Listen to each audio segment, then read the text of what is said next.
Hey there, today we're going to talk about something that's a huge part of all our lives, mental health. It's a term we hear thrown around all the time, right? But what does it actually mean? Let's get into it. So let's just pause for a second. Have you ever really thought about what mental health means? Beyond just feeling okay. Is it just about not feeling down or stressed out? Or is there more to it? Something bigger, more positive? Well, that's exactly what we're going to unpack today. So here's what we've got on deck. First, we'll get a clear definition of well-being. Then, we'll break it down into three core pieces. We'll talk about why it's so incredibly important, bust a few common myths that get in the way, and wrap up with 4 simple things you can do to take care of it. All right, let's jump right in. Now, the very first thing to get your head around is this. Mental health is not just the absence of a problem. It's not about just not having a mental illness. It's really about the presence of something good, something active and positive. And a great place to start is with the official definition from the World Health Organization. It calls it a state of mental well-being that enables people to cope with the stresses of life, realize their abilities, learn well and work well, and contribute to their community. I mean, listen to those words. Cope, realize, contribute. See how active they are? This really frames mental health as a set of skills, a resource that empowers us to live full lives. Basically, what we're talking about here is positive well-being. It's this idea of feeling emotionally steady, being able to think clearly, and connecting with people in a way that helps you grow and feel happy. It's not just about surviving day to day, it's not thriving. Okay, so if that's the goal, this state of well-being, how do we even begin to think about it? Well, it helps to break it down. Kind of like how physical health isn't just one thing, right? You've got your cardiovascular health, your muscular strength. In the same way, mental health has 3 core building blocks that all work together. All right, first up, we have emotional well-being. This is all about knowing your feelings. Happiness, frustration, sadness, and being able to handle them without getting totally swept away. It's that ability to bounce back when things get tough. Next, there's psychological well-being. This is more about your inner world. Things like your self-worth, having a sense of purpose, and just generally feeling good about who you are. And finally, we have social well-being. Because let's face it, we need other people. This part is all about building strong, supportive relationships and feeling like you're part of something, that you belong. And the thing is, all 3 of these are totally connected. So we've got these 3 parts: emotional, psychological, and social. But why does it matter so much? I mean, how does this actually play out in our everyday lives? The truth is, it has a massive ripple effect on, well, everything. Just look at the difference it makes. When your mental health is struggling, it can have real physical effects, like a weaker immune system. It can make stress feel overwhelming, and it can really strain your relationships. But look at the other side. When you have strong mental health, it's not just some fuzzy feeling.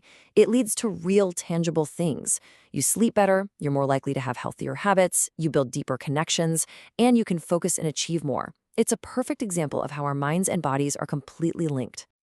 And this isn't just a phase. It's important for your entire life. For a kid, good mental health is the foundation for learning and growing. For a teenager, it's absolutely crucial for figuring out who they are. As an adult, it's what helps us juggle all the demands of work and family. And for older adults, it's a powerful way to fight off loneliness and stay independent. It never stops being important. Okay, but before we go any further, we absolutely have to talk about some common myths, because a lot of the time it's these big misunderstandings that hold us back from talking about mental health or taking care of it. So let's bust 2 of the biggest ones. All right, myth number 1. This is a huge one. So many of us think that mental health is just the absence of a mental illness.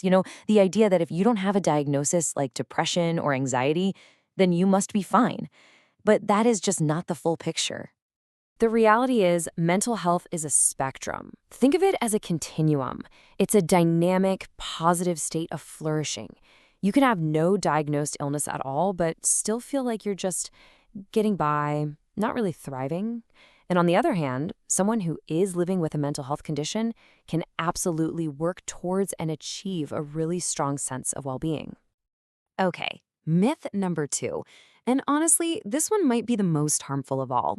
It's the idea that having mental health struggles is somehow a sign of weakness or a flaw in your character. The absolute truth is that mental health challenges can affect anyone. Anyone. It doesn't matter how strong you are or where you come from. It has nothing to do with weakness.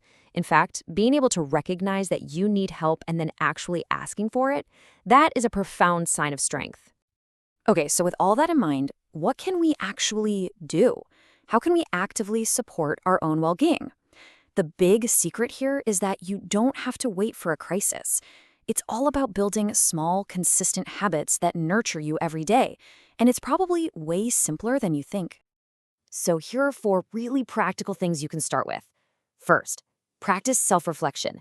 This can be as simple as taking 5 to 10 minutes a day to journal. Just check in with yourself, write down how you're feeling. It creates this amazing space for self-awareness. Second, build healthy habits. And listen, this doesn't mean you have to completely change your life overnight. We're talking about small things, like going for a walk, making sure you eat one nutritious meal, or picking up the phone to call a friend. Third, monitor your well-being. You could say once a week, just rate your mood on a scale from 1 to 10.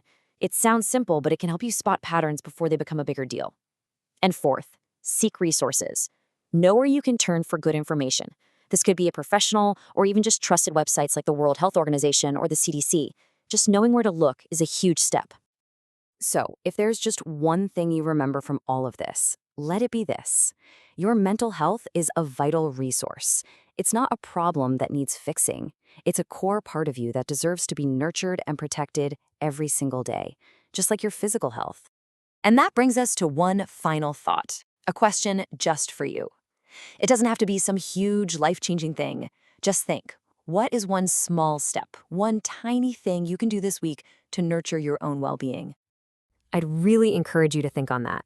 And hey, if you feel comfortable, maybe share your idea in the comments. You never know who you might inspire. If you found this explainer helpful, maybe pass it along to someone else. And of course, you can always subscribe for more simple explainers just like this one. Thanks so much for being here.